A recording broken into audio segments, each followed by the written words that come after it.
Bonjour, my fellow language enthusiasts. Today we take a look at 3 words or phrases that have their roots in the land of croissants and the Eiffel Tower. Coup d'état, tête-à-tête, and voilà. Learn their meaning, usage and pronunciation in both English and French. I'll also tell you what those little symbols on top of some of the letters mean. Do keep watching, but first subscribe to The English Nut on Instagram, Facebook, YouTube and X. Thank you.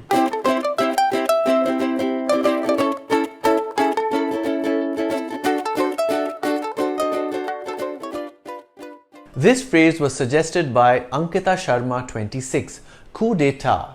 A coup d'état, commonly shortened to just coup, refers to the sudden, often violent overthrow of an existing government by a small group. It's a fancy term for a power grab. Its origins are très intéressant. As you might have guessed, coup d'état comes from French. In French, coup means blow or strike and état means state. So if we put them together, it's quite literally a blow to the state. Interestingly, it's written with a capital E in French but not in English. Note that the role of the accent aigu or acute accent over the E in état is to denote that there used to be an S after the E. It comes from the old French word istat, which was borrowed from the Latin status. And the pronunciation? Well, as with most French words, the final letter is silent. In this case, it's the final T that's silent. In English, it's coup d'état with an emphasis on the ta. The French pronunciation is slightly different. The D and T are soft. Coup d'état. But you just need to remember the English pronunciation. Coup d'état. To help it stick, here are some sentences containing the word. The general led a coup d'état toppling the decade-long regime. Rumors about an impending coup d'état were rife in the capital. After the coup d'état, the nation underwent rapid political changes. Many historians consider Julius Caesar's crossing of the Rubicon a sort of coup d'état against the Roman Republic.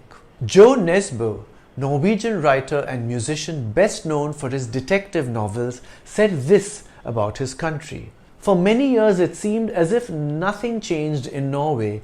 You could leave the country for 3 months, travel the world through coup d'état, assassinations, famines, massacres and tsunamis, and come home to find that the only new thing in the newspapers was the crossword puzzle. Well, I think I would be happy to live in a boringly unchanging country like Norway. The plural form of coup d'état is used by Nesbø. It's formed by adding an S not at the end of the phrase but at the end of the word coup. So it's C-O-U-P-S, but it's still pronounced coup. The S is silent, coup d'état. However, when using the short form of the phrase, that is just the word coup, we enunciate the S in the plural in English. So we pronounce C-O-U-P-S as coups.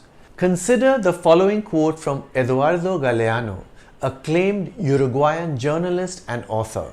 Most of wars or military coups or invasions are done in the name of democracy against democracy. The word coup is also used in a different sense to talk about successfully achieving something difficult. It was a major coup for the director to get Shah Rukh Khan to act in his first film. And there you have it, the intricate story of a phrase that changed the fate of nations, from the boulevards of Paris to your very own English vocabulary. So the next time there's talk of political intrigue, you'll have the perfect term ready. This word was suggested by Ilsen Aitken 1019. Voilà! You may have heard it after a magic trick, a revelation, or simply when someone wanted to present something with flair. Voilà, borrowed from French, means see there or look there. Essentially, it's used to call attention to or express satisfaction over something. Voilà combines 2 French words, voir, which means to see, and là, which means there. Together, they're beckoning one to see there. It's pronounced voilà. The accent over the A in voilà is called an accent grave or grave accent. Note that it points upward to the left, unlike the acute accent which points upward to the right. When the accent grave is placed over an A or a U in French, it has no impact on the pronunciation of the letter. It just distinguishes between words that would otherwise be spelt identically. In this case, the word la without the accent means the, whereas with the accent, la means there. In English, you can write the word with or without the accent on the A. Now let's weave this term into some scenarios from daily life. After hours of assembling the jigsaw puzzle, Jayaveer exclaimed, "Voila!" as he fit the final piece. She stepped back from her canvas, paintbrush in hand, and said, "Voila! My masterpiece is complete." When Salma finally found her lost earring under the sofa, she held it up and cheerfully declared, "Voila!" The chef, after artfully plating the dish, presented it to the table with a proud voila. So the next time you want to reveal something with an added dash of drama or pizzazz, remember to use voila. It's not just a word, it's an exclamation, a celebration. And now, if you'll excuse me, I'm going to have some coffee. Voila!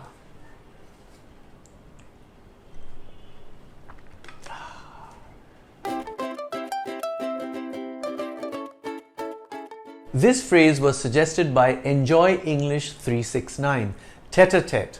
Let's dive headfirst into it, quite literally. Tête in French means head.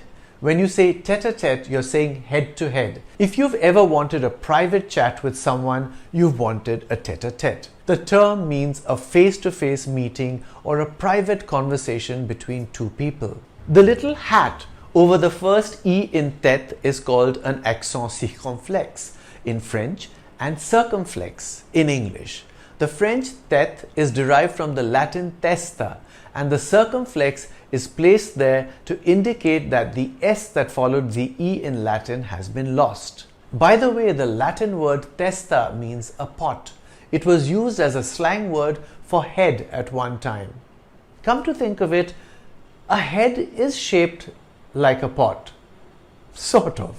You can choose to drop the circumflex over the E and the grave accent over the A when writing tête-à-tête in English. About the pronunciation, while it might look a tad daunting, it's quite simple. Tête-à-tête. The T is soft in French, tête-à-tête, but in English it's tête-à-tête. For it to truly sink in, let's explore some scenarios. After the party, Jane and Sarah had a brief tête-à-tête about the surprise guest. The two world leaders' unexpected tête-à-tête made headlines across the globe.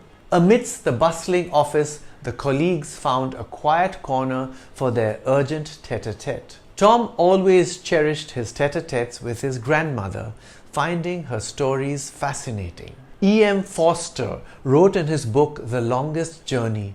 She replied that she was looking forward to their tête-à-tête. In The Philanderer, George Bernard Shaw wrote, "I have interrupted a pretty tête-à-tête." Fanny Burney wrote in the diary and letters of Madame D'Arblay, "This whole evening I spent tête-à-tête with Mr. Fairley." Note the sentence construction in the last quote. Used like this, tête-à-tête simply means in private. In essence, tête-à-tête encapsulates those special moments where two minds come together in intimate conversation. It's more than just a chat, it's a connection. Until our next tête-à-tête about the marvels of language, I'm the English Nut. Bye for now.